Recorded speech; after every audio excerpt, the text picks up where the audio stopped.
Sri Sai Satcharita, Chapter 40, Stories of Baba. In this chapter, we give two stories. One, how Baba attended the Udyapan ceremony organized by Mr. B.V. Dev's mother at his house at Dahanu. And two, how Baba attended the Shimga dinner party in Hemadpant's house at Bandra. Preliminary. Blessed is Sri Sai Samarth, who gives instructions in both temporal and spiritual matters to his devotees and makes them happy by enabling them to achieve the goal of their life. Sai, when places his hand on their heads, transfers his powers to them and thus, destroying the sense of differentiation, makes them attain the unattainable thing. He who embraces the bhaktas, who prostrate themselves before him, with no sense of duality or differentiation. He becomes one with the bhaktas as the sea with the rivers. Now, to revert to the stories of this chapter. Mrs. Dev's Udyapan Ceremony. Mr. B.V. Dev was Mamaltdar at Dahanu, Thana district. His mother had observed 25 or 30 religious vows, and a Udyapan concluding ceremony in connection therewith was to be performed. This ceremony included the feeding of 100 or 200 Brahmins. Mr. Dev fixed a date for the ceremony and wrote a letter to Bapu Sahib Jog asking him to request Sai Baba on his behalf to attend the dinner of the ceremony, as without his presence the ceremony would not be duly completed. Bapu Sahib Jog read out the letter to Baba. Baba noted carefully the pure-hearted invitation and said, I always think of him who remembers me. I require no conveyance, carriage, tonga, train or aeroplane. I manifest myself to him who lovingly calls me. Write to him a reply that three of us, myself, you and a third person, will go and attend it. Mr. Jog informed Mr. Dev of what Baba said. The latter was much pleased, but he knew that Baba never went to any place except Rahata, Rui and Nimagaon in person. He also thought that nothing was impossible for Baba as he was all-pervading and that he might suddenly come in any form and fulfill his words.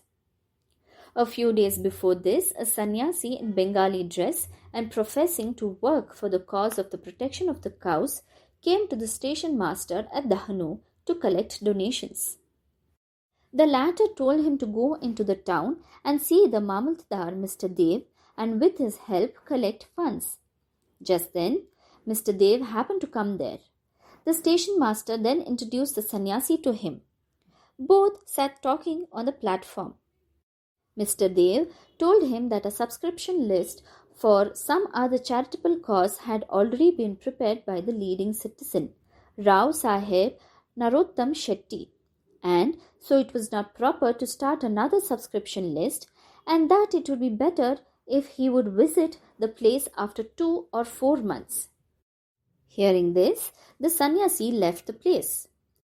About a month afterwards, the Sannyasi came in a tonga which stopped in front of Mr. Dev's house at about 10 a.m. Dev thought that he came for donations. On seeing him busy with the preparation of the ceremony, the Sannyasi said that he had come not for money but for meals. Dev said, All right, you are welcome in the house. The Sannyasi said, 2 lads are with me. Dev said, Well, come with them. As there were about 2 hours for the meals to be served, Dev inquired where he should send for them. He said that it was not necessary as he would come himself at the appointed time. Dev asked the Sannyasi to come at noon. Exactly at 12 noon, the trio came, joined the party and after feeding themselves went away. After the ceremony was finished, Dev wrote a letter to Bapu Sahib Jog complaining of Baba's breach of promise. Jog went to Baba with the letter, but before it was opened, Baba spoke. Ah, he says that I promised him to come, but deceived him. Tell him that I did attend his dinner with 2 others, but he failed to recognize me. Then why did he call me at all? He thought that the sannyasi came to ask for subscription money. Did I not remove his doubt in that respect? And did I not say that I would come with two others? And did not the trio come in time and have the meals? See, to keep my words, I would sacrifice my life. I would never be untrue to my words. This reply pleased Jog's heart, and he communicated the whole reply to Dev. As soon as he read it, he burst into tears of joy. But he took himself to task mentally for vainly blaming Baba. He wondered how he was deceived by the sannyasi's prior visit and his coming to him for subscriptions. How he also failed to catch the significance of the sannyasi's word that he would come with two others for meals.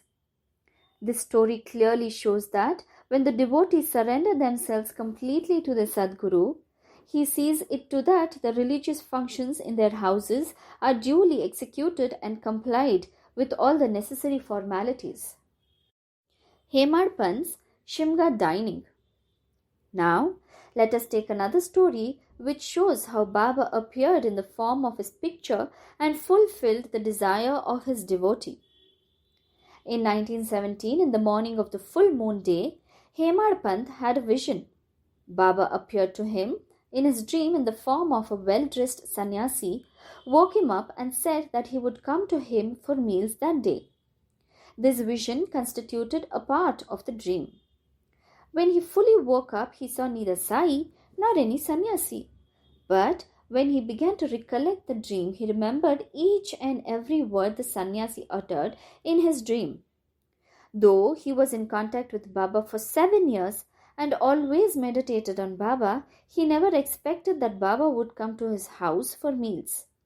However, being much pleased with Baba's words, he went to his wife and informed her that being the holy day, a sannyasi was coming for meals and that some more rice should be prepared.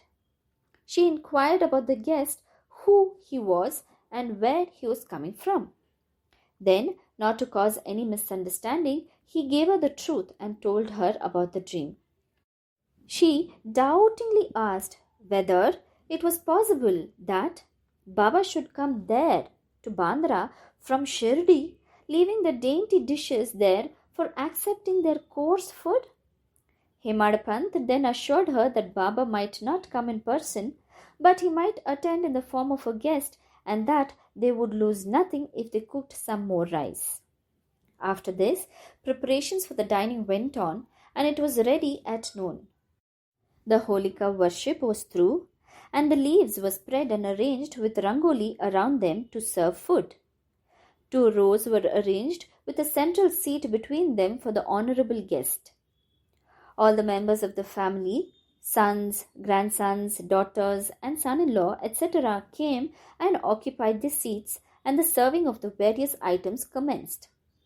While this was being done, everybody was watching for the guest, but none turned up, though it was past noon. Then the entrance was closed. The Anna Shuddhi, that is ghee, was served. This was a signal to start eating. Formal offering to the Vaishwadeva, that is fire, and Naivedya to Sri Krishna were also over, and the members were about to begin when footsteps in the staircase were heard distinctly. Hemadpant went immediately and opened the door and saw 2 men there. One, Ali Muhammad, and second, Maulana Ismo Mujawir. These 2 persons, seeing that meals were laid out and all the members were about to begin eating, apologized to Hemadpant and requested him to excuse their interference. They said, "You left your seat and came running to us. Others are waiting for you. So, please take this thing and I shall relate all about it later at your convenience." Saying so, he took out from under his arm a packet wrapped in an old newspaper and placed it on the table. Hemadpant uncovered the packet and saw, to his great wonder and pleasant surprise, a big and nice picture of Sai Baba. On seeing it, he was much moved. Tears ran down from his eyes and hair stood on end all over his body, and he bent and placed his head on the feet of Baba in the picture. He thought that Baba had blessed him by this miracle or Leela. Out of curiosity, he asked Ali Muhammad how he got this picture. He said that he bought it from a shop and that he would give all the details about it afterwards, and wished that as all the members were waiting for him, he should go and join them. Hemadpant thanked him, bade them goodbye, and returned to the dining hall. The picture was placed on the central seat reserved for the guest, and after making the due offering of the Naivedya, the whole party commenced eating and finished it in proper time. On seeing the beautiful form of Sai in the picture, everybody was extremely pleased and wondered how all this happened.